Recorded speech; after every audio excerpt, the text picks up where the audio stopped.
Hey there guys, welcome to our second episode of Thumb Therapy. I cannot believe we've made it this far.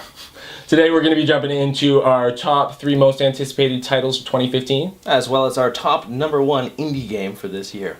But before that... Looks like the votes have been tallied. I lost. Me too. Well, it looks like it's going to be going to the most egotistical member of our group. Who, me? No. Oh. Shit wasn't even close, man. It was a landslide. Just wanna take this moment to thank my fans. I wouldn't be here without you. You won by 2. I know, but shut up, man. Fucking asshole. Prick. Fool. Let's get back on track. Hey, you touched my ass. Alright, so we're going to jump right into our most anticipated titles of 2015. My number 3 is Persona 5.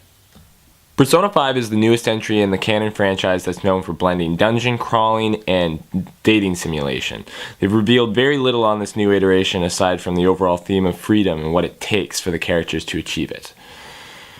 Alright, so my number 3 was Persona 5. This is the easiest way you can actually grind some levels, kill some monsters, and fuck some bitches. So Persona 5 is a great little dungeon crawling title. That's part of the reason why I'm extremely excited for it. Is just because they plan to do something. Well, no, they don't plan to. They always do. They just always do. Yay! Yeah, they totally. Plan things. They plan things ahead. So Unlike Persona 5, unlike us, yes, exactly. It actually has a very interesting RPG system. It actually mixes a dungeon crawling grinding element alongside something very similar to Pokemon, alongside a nice little dating sim application with it as well. So in that way you can actually boost your stats just by simply talking to your fellow classmates and things like that. If, for example, you don't want to do a hard grind. But if you're into a hardcore anime RPG, this is definitely the one to go for. My number 3 is Witcher 3. The third in the successful Witcher series follows Geralt after the adventures of Assassins of Kings. Darkness and despair once again falls upon the land, and only the might and skill of the Witcher can save the world. So, Witcher 3 is going to be one of the most fantastic games to come out in the next little while. It has so many great elements to it that it makes it really hard to talk about it for the fact that there's too much to talk about, just like there is to do in that game. Whenever I was talking about Witcher 2 and someone said they wanted to play that game, I'd say get a notebook and keep that notebook with you at all times, because you're going to stop playing it and you're going to want to write down everything you did, because you come back in a day, you've forgotten half the people you met because there's so much story. The worlds are massive. Yeah, that game is all politics. Like, when you actually purchase the game right off the bat, it even came with 2 extra books strictly on the world that it was surrounded by. Yeah. So this is a game that takes storytelling and lore and slaps you in the face with it multiple times and then kicks you while you're down. very aggressively. So my number 3 is Mad Max. From the developers behind Just Cause 2, Avalanche Studios teams up with Warner Brothers to bring you an open-world vehicular combat action game based on the cult classic film series. This game gives you many options on how to play, either silently or aggressively, crafting and upgrading your melee weapons, and Max's magnum opus. The possibilities seem endless. So this game looks like Borderlands, or Dubstep the Game as some of my friends like to call it. Had a baby with Twisted Metal, and you get Mad Max. Obviously, there's going to be a lot of, stuff from the movies that they're putting into this. Also, the movie's releasing this year, so it's a lot of publicity going forward. So as much as I love Borderlands, I'm excited with this game just because it's going to be a more realistic aspect of a post-apocalyptic world, which we haven't really seen since Fallout, which who knows when they're going to make another game from that series, but in the meantime, check it out. Open world, lots of customizations. Looks pretty cool. Check it out. My number 3 is Uncharted 4, A Thieves End. Set 3 years after the events of Uncharted 3, Drake's Deception, Nathan Drake, retired fortune hunter, has been living a simple life until his long-presumed dead brother creeps back into his life, seeking Drake's expertise to find a long-lost pirate colony and its fabled treasure. In this globe-trotting adventure, Drake will be met with the biggest stakes he has ever encountered. I'm excited to see what entails with Uncharted 4 because it may be the end of this franchise, and this franchise is really close to my heart. But it's always impressive to what Uncharted franchise is able to achieve. They're always a technical marvel when it comes to setting new benchmarks for the new generation. Uncharted 2 did it, Uncharted 3 did it, and now Uncharted 4 is poised to do the same thing. And who knows, with the title, A Thieves End, it has me curious to think whose journey is coming to an end. Is it Nathan Drake? Is it Sully? Or is it his brother? You never know. Naughty Dog likes to pull on our heartstrings a lot, so anything could really happen in this. With the developers behind Last of Us on this project, it makes me immensely more excited for this title. My number 2 is Metal Gear Solid 5 Phantom Pain. After suffering catastrophic damage in a helicopter crash, Big Boss wakes up 9 years later to notice a prosthetic arm has replaced his left arm. Wasting no more time, he forms a new group named Diamond Dogs and goes by another alias, Venom Snake, and ventures through Afghanistan during the Soviet war to track down the men responsible for the destruction of Militaire Sans Frontières. Metal Gear Solid 5 I'm extremely pumped for, mainly for the actual story component. Now, the story hasn't really gone very many good places, good directions in the past few years in terms of like Peace Walker and everything post Metal Gear Solid 4 essentially. It's pretty dark. Yeah, it got pretty intense at certain points, especially in Ground Zeroes. That was extremely intense. They took that to a whole new Quentin Tarantino level. Yeah, I would say so. That was definitely something that they should... yeah. You know what? Let's not get into the spoilers here, guys, just in case you haven't delved into that title. But regardless, Metal Gear Solid 5, it does look very interesting just because it might actually bridge the gap between all of the prequel titles as well as the Metal Gear franchise that we've been seeing on the original Nintendo Entertainment System. We never know when it comes to the Metal Gear franchise if Kojima is going to be an absolute dick or just a super dick. My number 2 is Metal Gear Solid Online. The latest part in the Metal Gear Online trilogy, the Konami Los Angeles team brings a new take on the beloved series. There may be hidden backstory or it may be mindless fun. Either way, I'm pumped. The Metal Gear Online series started back on the PS2 and has grown so much since then, back in the day. Like the old school Metal Gear Solid like subsistence collection where you were able to play the online game, that had so many bugs.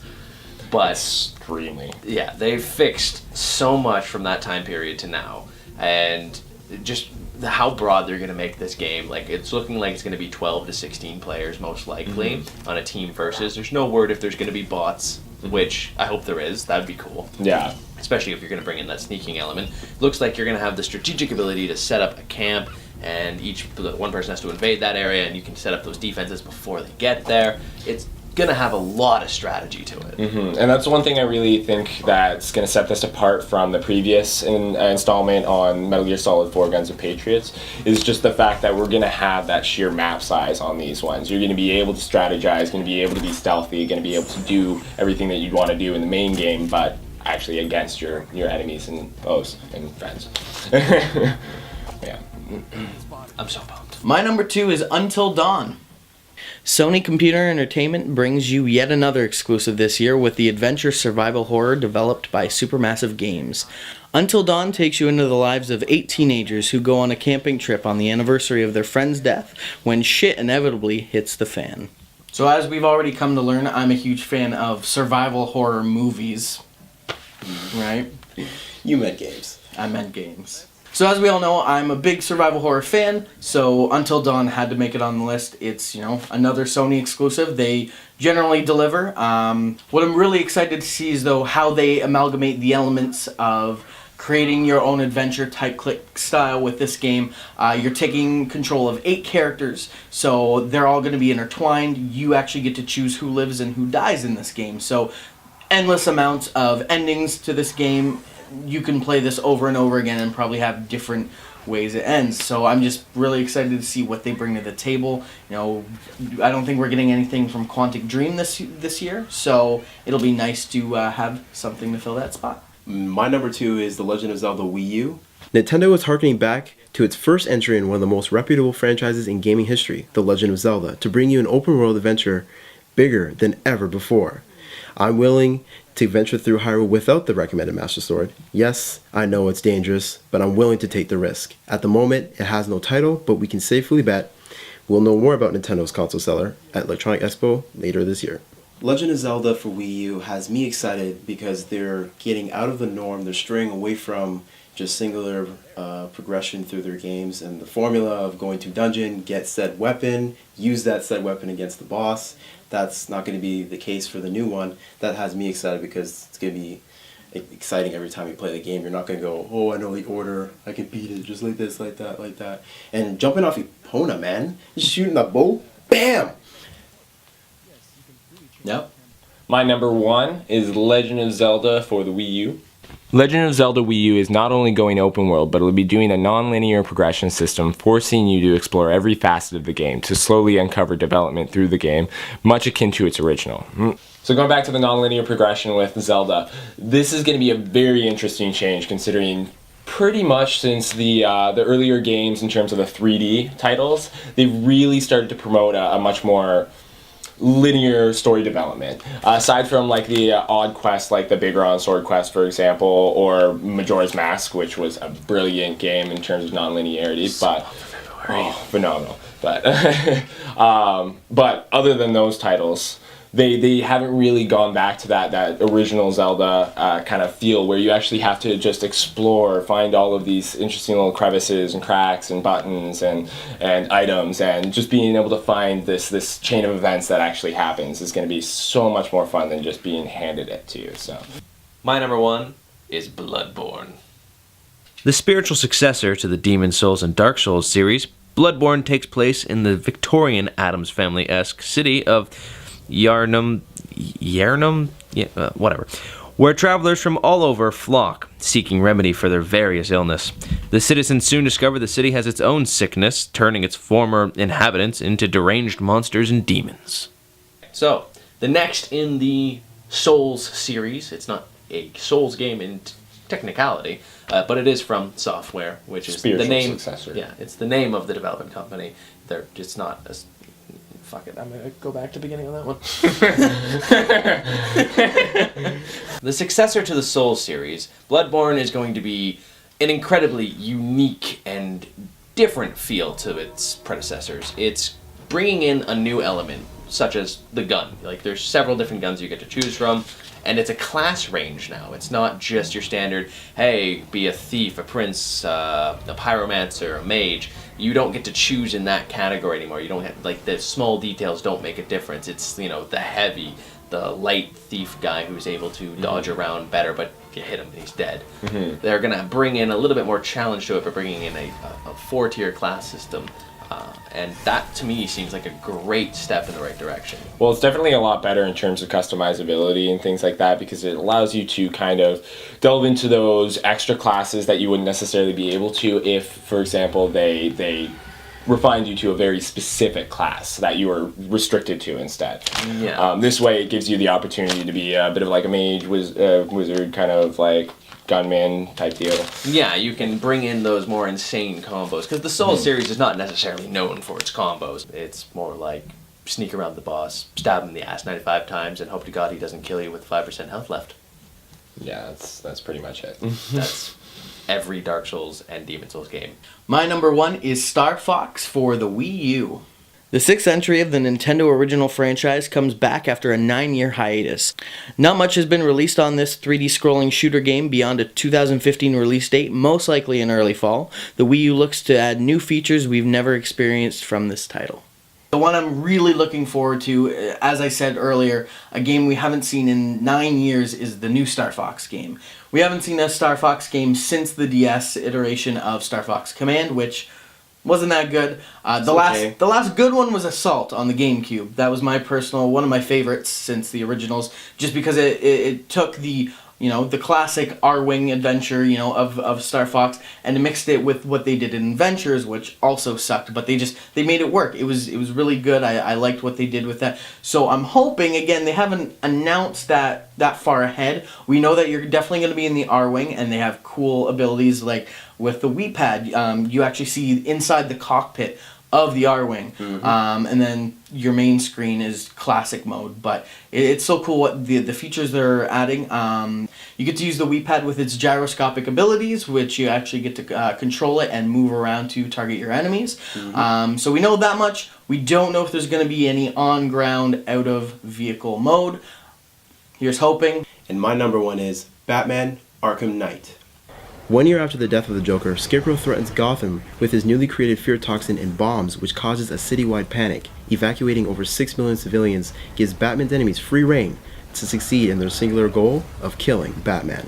Because it's Batman, what other reason do I need to be excited for Arkham Knight? Well, you can also drive the Batmobile for the first time in the entire franchise. People have been waiting to do that since the first entry. Lego Batman did it, but, Lego Batman, nobody cares. Nobody cares about Lego Batman. What the Arkham series has been able to achieve with their gameplay mechanics, there's still other companies trying to replicate that on their games, but no one quite gets it like Rocksteady. Rocksteady has that system down. The fighting mechanics, there's nothing that feels as good as when you're playing as Batman in that role. With top-notch storytelling, drop-dead gorgeous visuals, and exceptional gameplay, I expect this to be the best Batman experience to date. My most anticipated indie title of the year is Starbound, on a technicality. Starbound is a procedurally generated voxel-based 2D side-scrolling RPG spanning across a massive universe of varied biomes, monsters, and dungeons. Yeah, that's pretty much it. Starbound, the reason why I consider that a technicality for the most anticipated title of 2015 is mainly just because it has been released since December 2013 actually. However, they just recently did one of their largest updates and it makes it so much more fun to play. This is literally a poor man's Sky in terms of yeah, that's a bad time to integrate that. But No Man's Sky is better than this game. My most anticipated indie game of 2015 is No Man's Sky.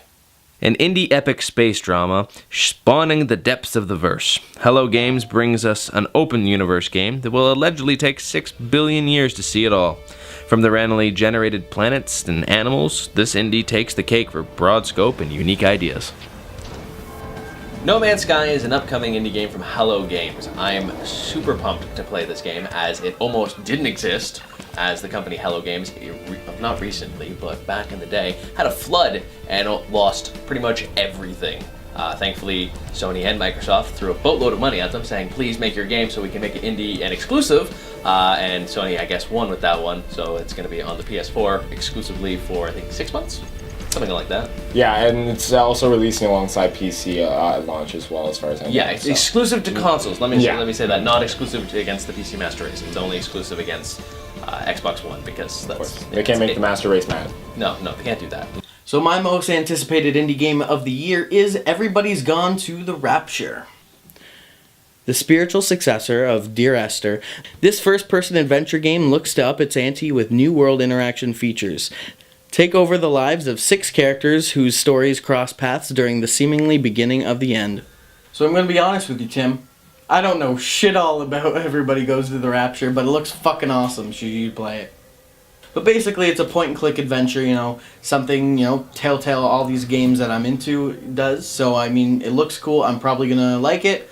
And that's all I really know. It just looks pretty. The graphics are nice, and yeah. Okay. Yeah. My most anticipated indie game of the year is Mighty No. 9. Mighty No. 9 is an action platform game developed by Mega Man creator Keiji Inafune. It stars an android named Beck. The 9th member of a robot squad, Mighty Number, is up against combat robots that have been exposed to a computer virus that caused them to go rogue. It is up to Beck to discover and defeat the mastermind and his fellow insurgents who threaten the fate of our planet. I'm excited for Mighty No. 9 because it's essentially a Mega Man game, and when have we gotten a Mega Man game? It's been forever. And it's about time he returns to the platforming genre. And I guess that's it. Good. Very nice. Good.